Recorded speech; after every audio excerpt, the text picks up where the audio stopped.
Oh my gosh, I have no idea what I'm doing. A YouTube channel? What the heck am I thinking? Oh my goodness. Have you ever felt like you were supposed to do something and you really couldn't explain why?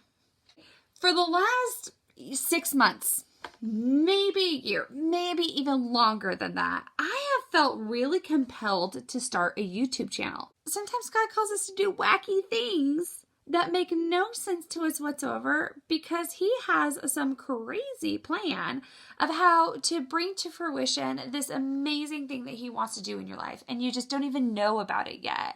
About a year ago, when I first got involved with attending the Bible studies at our church, which are phenomenal, I did this study called The Faithful. This particular study was one that, in The Faithful, it was one week from a bunch of different studies. And this particular first week we did was on Gideon.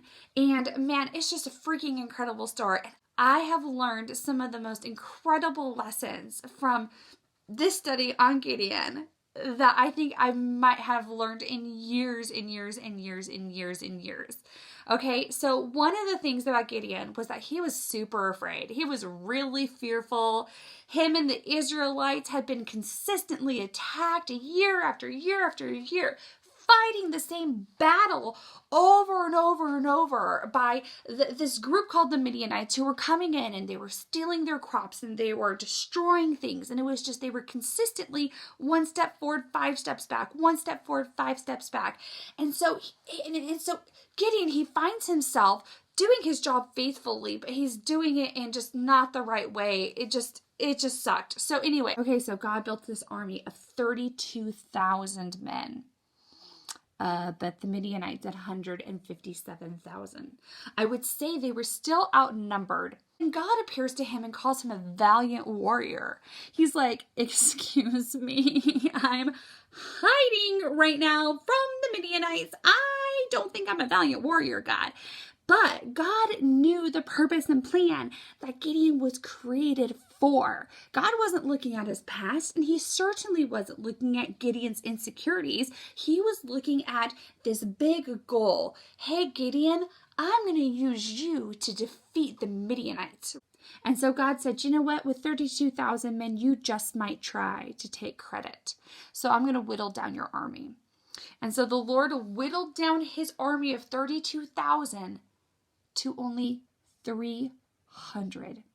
And he said, oh, and by the way, you're not going to take swords. You're going to take a clay pot and a lantern and a trumpet with you. And you 300 with those three things will defeat the Midianite army. Do you think that possibly they may have felt inadequate to defeat this army with a pot, a lantern, and a trumpet? I think so. One of the morals of the story is that God's strength is perfected in our weakness. In real life for me, I hear God give me big goals, big things to do, big things to do. And I go, okay, yes, God, I believe it. And I do believe it. I do have faith that he'll do this. And then I look at where I'm at and I go, ooh, okay. And then I strengthen my strengths and I work on my weaknesses and I do all the things and I keep hitting the lid about here. And then I stress and I don't have peace because I strive to hit that mark because I want so desperately to do what God asked me to do. I want so desperately to do that. And I've missed the point. I really think I've made it harder than it needs to be. You see, he has given us our strengths to do good works, but our weakness, our inadequacies, oh my God, those are gifts. Because when he gives us this goal and he gives us this much strength, He gives us the opportunity to have faith. But the one who fills the gap is Jesus. The one who fills the gap is God. You see, here's the problem that I think a lot of us face is we see the dream and we dismiss it because we know we're here and that's there, and we know that there's no way that we can do that.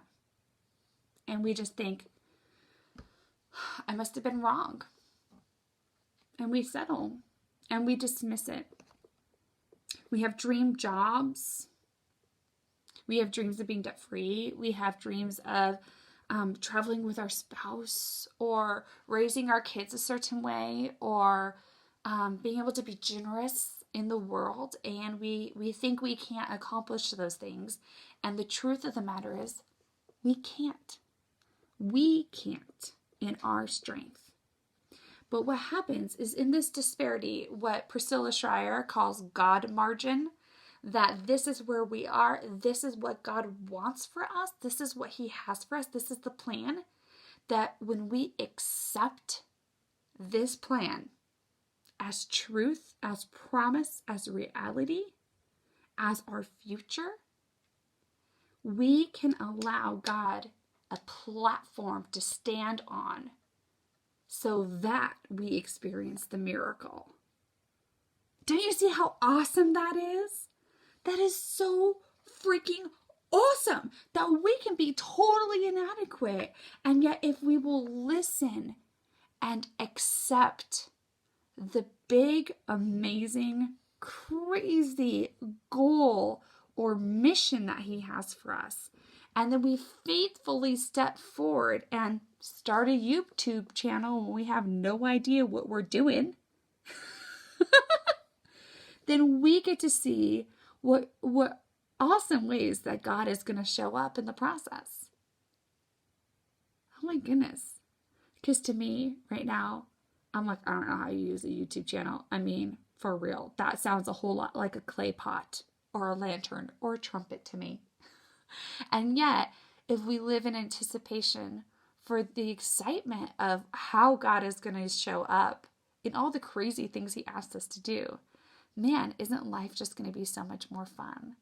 And when we accept the vision that He's given us and trust that He's the one that fills the gap and we don't have to strive anymore, well, gosh, wouldn't you agree that we can have a whole lot more peace?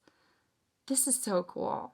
So I hope that you'll join me and see where the heck this goes.